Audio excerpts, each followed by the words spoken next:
ক্রমবর্ধিষ্ণু জনগণের আবাস নিরসনে প্রতিনিয়তই হ্রাস পাচ্ছে ফসলি জমি।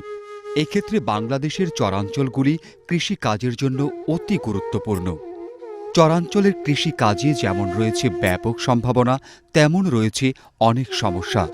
চরাঞ্চলের কৃষকদের পর্যাপ্ত কৃষি জ্ঞান না থাকা, আর্থিক দৈন্যতা, জমির মালিক না হওয়া, সার, বীজ, কীটনাশকের অপর্যাপ্ততা ইত্যাদি সমস্যা ছাড়াও রয়েছে প্রাকৃতিক বিপর্যয়। ঝড়, ঝঞ্ঝা, অনাবৃষ্টি, অতিবৃষ্টি, বন্যা ইত্যাদি কারণে চরাঞ্চলের কৃষি মারাত্মক ক্ষতির সম্মুখীন হয়।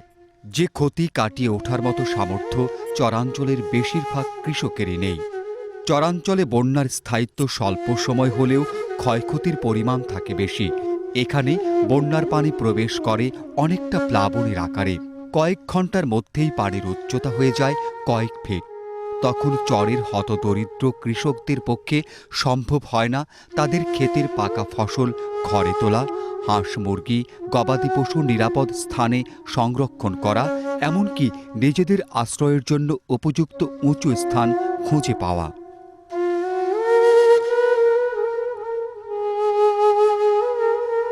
এটি পাবনার বেড়া উপজেলাধীন যমুনার চর গঙ্গাদিয়া।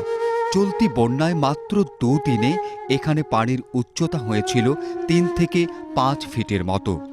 বন্যায় স্থায়ী হয়েছিল প্রায় 20 দিন।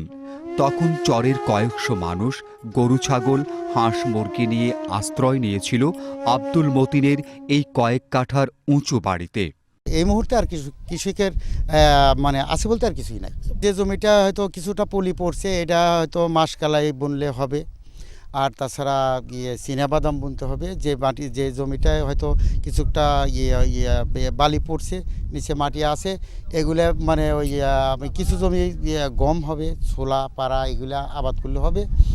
আর চীনাবাদামের আবাদটাই বেশি করতে হবে। কৃষকের হাতে কোনো বীজ বলতে নাই। এটা যা কিছু করতে হবে বাইরের থেকে সংগ্রহ করতে হবে। যদি সময় মতো কৃষক বীজ পায় তাহলে পরে এরা হয়তো ফসল জন্মাইতে পারবে। আর যদি সময় মতো বীজ না পায় তাহলে ইচ্ছে থাকলেও কৃষকরা আবাদ করতে পারবে না। ওটা চরটাই যেহেতু উর্বর মাটি, ঘাস বেশি হয় এবং গোখাদ্যই মানে বেশি জন্মে এখানে গরু, মহিষ বা ছাগল, ভেড়া পুষতে পারলে যে সবচাইতে উন্নতি বেশি হবে এবং কৃষিকাজের চাইতেও বেশি। এই জায়গায় আমাদের এখানে যে সমস্ত গরুগুলো দেখছেন, এই গরুগুলো হলো যে মহাজনদের কাছ থেকে, মানে যারা গরুর ব্যবসা করে তাদের কাছ থেকে দাম ধরে আনা হয় এবং যেটা লাভ হয় এই লাভের অর্ধেক সেই মহাজন পায় আর অর্ধেক হলো এই যা পোষে সে পায়। এভাবে মনে করেন শতকরা 90 জনই হইতেছে হলো অন্যের গরু পোষে, আর শতকরা 10 জনের ওই নিজস্ব গরু আছে। তারাও এইভাবেই গরু বানাইছে যে যেই লাভের থেকে যে টাকা পাইছে এই টাকার থেকেই হয়তো 1 বছরে না হলে 2 বছরে কি 2-3 বছরে টাকা দিয়ে হয়তো তারা নিজস্ব একটা গরু কিনছে। 20 দিন পর বেশিরভাগ পানি নেমে গেলেও গঙ্গাদিয়ার অনেক বাড়িতে তখনও ছিল পানি। এর মধ্যেও অনেকেই ফিরে আসেন এসব ভেঙে পড়া ক্ষতিগ্রস্ত কুড়ে ঘরের বাড়িগুলিতে। কিন্তু ঘর বাড়ি মেরামত করার মতো অর্থ তাদের নেই শ্রম বিক্রি করার মতো কোনো কৃষিকাজ। গরুটা দেখছেন যে চারপাশে পানি, মানে উঁচু জায়গায় গরুটা রাখছি। এই গরুটা হলো একজনের বাঘি গরু। আর এই জায়গাটা ঘর দেখতেছেন আমার, এই ঘরটা হলো আমার রিলিফের ঘর। বর্ষা মানে যখন পানি ঘরের ভিতরে পানি এসে গেল তখন খাবো কি, তখন মানে আমার পাশে বাড়ি একবারে ওই ছাপড়া চাল উঁচিয়েছিল, ছাপড়া চালের পরে আশ্রয় নিলাম। পরে গেলাম পশ্চিম পার, যারা উঁচে বাড়ি ঘর আছে তাদের কাছে বললাম যেরকম ভাই আপনি ওই কিছু কাজ করে দেবো না, পরে আমার কিছু টাকা দিলাম, বৈশাল পারলে আমরা খাওয়া বাঁচতে পারি। তখন উনি একদম 400 টাকা দিল। ঠিক আছে, আমার লোক বর্ষা শুকালে আমার কোলে বোনা লাগবে, কি ঘাস সাফ করা লাগবে।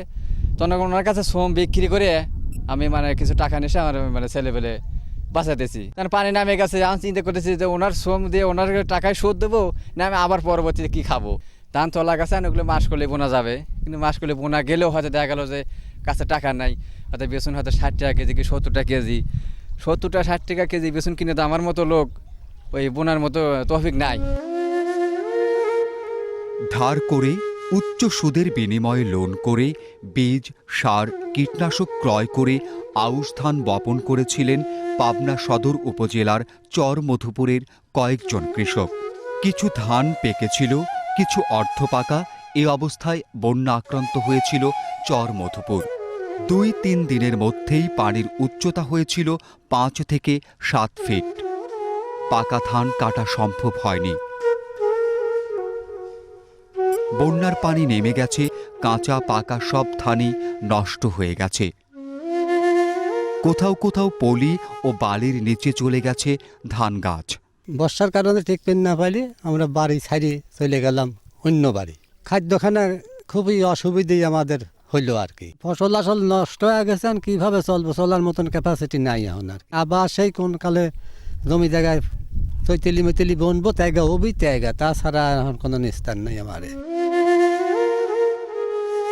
বন্যায় পলি পড়লে জমির উর্বরা ক্ষমতা বৃদ্ধি পায়, কিন্তু বালি পড়লে জমিতে আর ফসল উৎপাদন করা সম্ভব হয় না।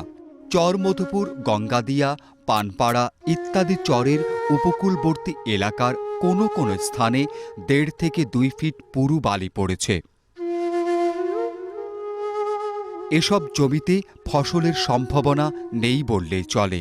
চরাঞ্চলের কৃষকদের বন্যা উত্তর পুনর্বাসন, বীজ, সার, কীটনাশক ইত্যাদি প্রাপ্তির ক্ষেত্রে সরকারি সহায়তা প্রসঙ্গে বলেন পাবনা সদর উপজেলা নির্বাহী কর্মকর্তা আব্দুল হাকিম। এই সমস্ত চরাঞ্চলে ধান ছিল, এখানে পাট ছিল, বিভিন্ন ধরনের সবজি ছিল, যেমন পটল, বেগুন, এগুলো সম্পূর্ণভাবে মূলত ক্ষতিগ্রস্ত। আমরা জানি যে ভাসমান বীজতলা করা যায়, সেই বীজতলা করার জন্য এই ব্যবস্থা নেওয়া হয়েছে। তাছাড়া কৃষি বিভাগ থেকে উপজেলার একটা মাঠ ছেড়ে দিয়েছে যে আপনারা এখানে প্রয়োজনে বীজতলা করেন, কিন্তু কৃষি বিভাগের বিএডিসির নিজস্ব জায়গা আছে, সেখানে বীজতলা করার ব্যবস্থা করা হয়েছে এবং কৃষকদের মাঝে বিনামূল্যে এগুলো বিতরণের জন্য ব্যবস্থা নেওয়া হয়েছে। বালুর উপযোগী যেই ফসল সেখানে সম্ভব সেটাকে নিয়ে আসতে হয়। তো এখন যে বন্যা কবলিত, এখান থেকে আপনারা চলে যাবেন কিনা, বলছি কেন আমরা চলে যাব, এখান থেকে চলে যাওয়ার পরেই তো আমাদের যে এই যে পলিটা জমবে, এরপরে যখন আমরা ফসল ফলাবো আরও বেশি হারে ফসলটা বেশি পাবো, যার কারণে তারা কিন্তু হতাশাগ্রস্ত না হয়। বিপুল সম্ভাবনাময় চরাঞ্চলের কৃষির অগ্রগতির জন্য, চরাঞ্চলের কৃষকদের সমস্যা সমাধানের জন্য সরকারি বেসরকারি উদ্যোগের প্রয়োজন চরের কৃষির জন্য ভিন্ন ধরনের চিন্তা ভাবনার।